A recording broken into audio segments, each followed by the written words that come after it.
Yo, what is going on YouTube? My name is Billy TKO. If you guys are new here, definitely be sure to like, subscribe. We go to a different stratosphere, Twitter, TikTok, Discord, Twitch, all linked down below. Guys, today we're going to be talking about some Bad Blood predictions. Yes, Bad Blood is this Saturday, October 5th. It's supposed to be a hell of a show. I'm excited to watch it. I'm hoping that you are excited to watch it. And today, I'm going to give you guys my thoughts on it, so let's go hop directly into the video.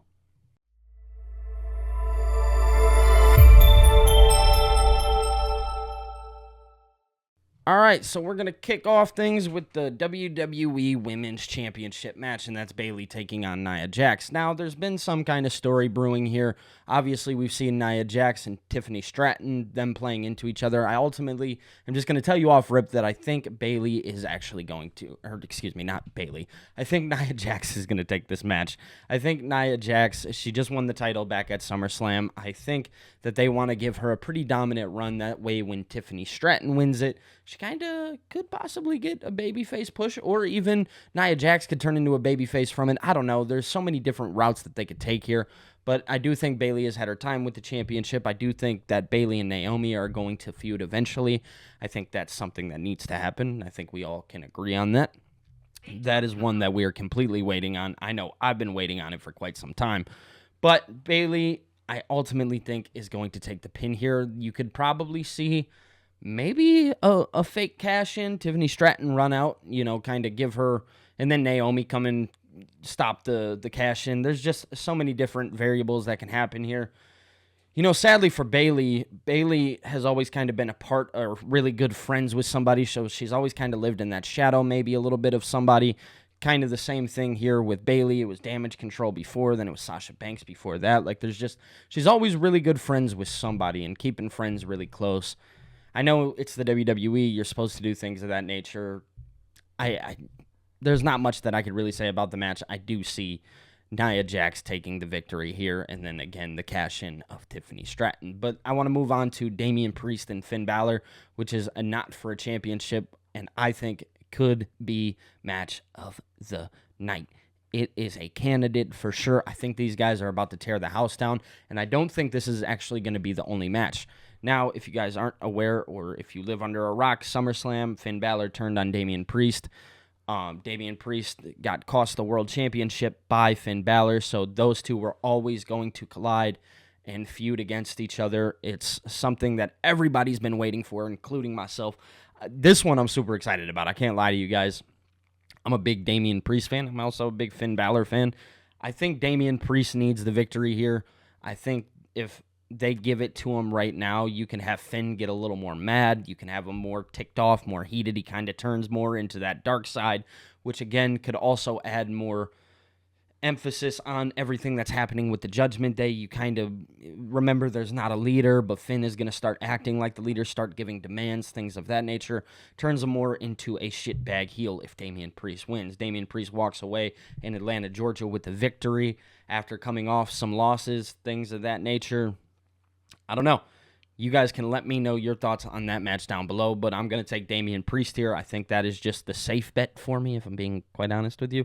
But there is a chance that Finn could win this, and it sets Damian Priest into a frenzy, and it pisses him off, and he goes off on a verge of terror. Just so many different things that can happen. So after that, we have the WWE Women's World Heavyweight Championship match. That is Liv Morgan and Rhea Ripley, which has been one of the best feuds in wrestling for the last 6 months. I think that's fair to say. With Dominic Mysterio hanging over in a Shark Tank, which we haven't seen in 7 years. The last time a Shark Tank was utilized in the WWE, it was Enzo Amore, who was hanging over the ring. So this one's going to be interesting. It's hilarious that they actually brought that meme of Rhea, Liv, and the custody of Dom to real life. Hilarious to me. Now, I don't know, what Dom being over the ring does for this. I know it just stops him from interfering, but, is there, any, stipulation, if Rhea wins, she gets Dom back, which I can't imagine she'd take Dom back anyways. I'm not 100% sure, but I do think that Liv Morgan's going to win here. I think Liv Morgan ultimately retains the Women's World Heavyweight Championship. I think Rhea has to go through a little bit more of a fight, if I'm being quite honest with you. That's just my thought. I don't know. I think you give her a moment probably at WrestleMania or something of that nature. That way she can go carry on the title next year and do great with it and defend it as a babyface, because we love Rhea as a babyface. I'm just being honest. She is a person that you just want to cheer and get behind. Dom is a person you want to boo. Liv is a person you want to boo because they look like the shit couple that everybody hated in high school. At least for me, that's what it looks like. I'm like, oh, I can't stand these. I can't. Like, hell no. So yeah, I do think that Liv here, though, wins, and you continue this feud on, because it just kind of like Damian Priest and Finn Balor, there's so many stories that you can tell here, and there's so much that you can do within these things. Like, nobody's sick and tired of them yet. Following that, we have Roman Reigns and Cody Rhodes taking on Jacob Fatu and Solo Sikoa. I believe Solo and Jacob actually pick up the victory here. I'm going to be honest with you. This is a hot take. Oh, this is a hot take because I know people aren't going to like this, but you know what? Sorry. Not sorry. I think Jacob and Solo, if you want to solidify them, Roman and Cody get into it between each other. Jacob and Solo pick up the victory. Roman and Cody just can't seem to get on the same page, although they promised that they would. Kind of like Solo said on that one SmackDown, that's not your friend. He's not your friend. He doesn't care about you. I can ultimately see Solo and Jacob winning this match. I think if you want to solidify who the new bloodline is and what they've done and the things that they're able to achieve, I think this is the perfect way to do so.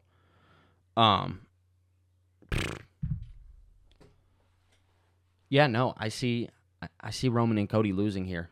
And then obviously we have War Games coming up, which I think will be Roman, Cody, Kevin, and Randy.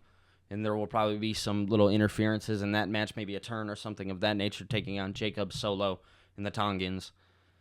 I don't know. There's a lot that the WWE can do here, and I know that there was a big thing with the main event, which we'll get into the main event here shortly, which at least what we think is the main event. There was a mishap because obviously Cody and Roman both having ties to Atlanta. But ultimately, I do think if you're looking from a wrestling standpoint, there is a better story being told at the main event that should happen and take place. But overall, I love the idea of this match. I think it's great. It adds depth to the storyline that needed to happen. And the fact that Roman and Cody actually don't like each other and they didn't try to make them buddy-buddy makes it that much better. But obviously, we've seen Kevin and Randy, or at least Kevin, feeling some type of way about Cody. If you guys remember last Friday, Kevin was actually costed by Cody, and Cody wasn't supposed to be out there, but Randy told him to. So there's a lot of twists and turns in that storyline as well. Just a lot of depth, man. And I think that's the great thing about Triple H and what he's doing. He's giving you a lot of depth. He's giving you a lot of creation here, and I personally love it. I'm so happy that we're getting storylines like this. Ultimately, Jacob and Solo take the victory here. That is just, I think when you go into War Games, you have to make them look very serious and like actual contenders. You can't have them losing all the time. I know they won this past Friday against Randy and Kevin, but I don't even think that would ultimately even matter if they beat Roman and Cody. All right. This is my match of the night. CM Punk, Drew McIntyre, Hell in a Cell, one of the most fierce storylines in the last year of pro wrestling. How serious they've made this. Last night on Raw, they both cut a promo in the cell. CM Punk talking about "I'll see you in hell." It gives me goosebumps. Gives me goosebumps talking about it. You guys know I'm a big CM Punk fan. But ultimately, I don't think Punk wins here. And if he does, which I'd be happy if he did, because I'm questioning how we're going to get to Gunther and Punk. And does Punk take the title off of Gunther? There's so many questions, you see what I mean? But Drew needs it just as bad. Because if Drew takes the victory here, Drew can go on, fight for the world title. He doesn't really have anything lined up following Punk.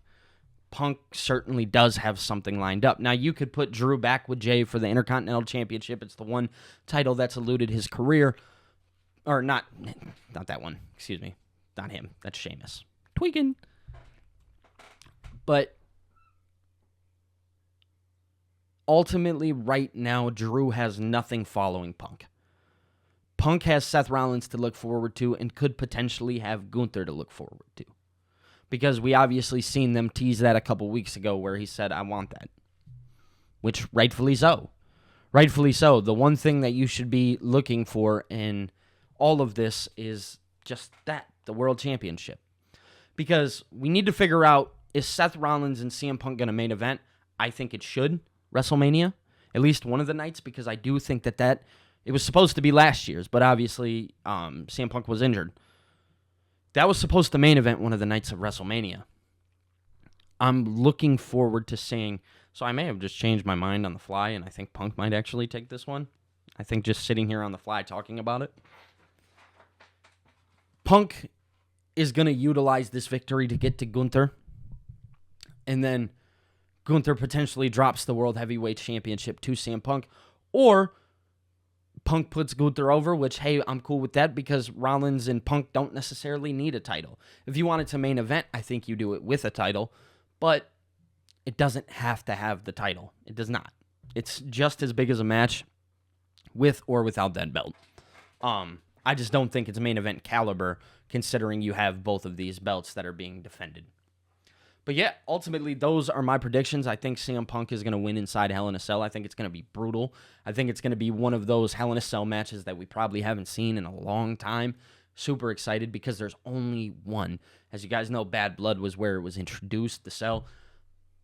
There's only one here tonight. So this is going to be brutal. It's going to be beating. It's going to hurt. I'm so pumped. You have no idea how pumped I am for something like this. I'm looking forward to Saturday. You guys can let me know your predictions down in the comments section below because, man, oh, man, are we in for a treat. Saturday, 6 p.m., kickoff show, 7 p.m. Eastern Standard Time on Peacock. It's going to be a hell of a time. I will be bringing you guys videos on Saturday. I know I'm going to be at a wedding. I'm going to be at a wedding on Saturday, so if you guys would like, go tune into TikTok because I will be keeping up over on TikTok with my live reactions of the things that are happening. We're in for a treat. If you guys are new here, like, subscribe, Twitter, TikTok, Discord, Twitch, link down below. You guys can come join the family. Definitely, again, follow TikTok because that's where I will be posting everything about Bad Blood. We're in for a treat, man. I'm super excited. I'm looking forward to it. Other than that, guys, that is all I got for you. I'll be talking to you later. Peace.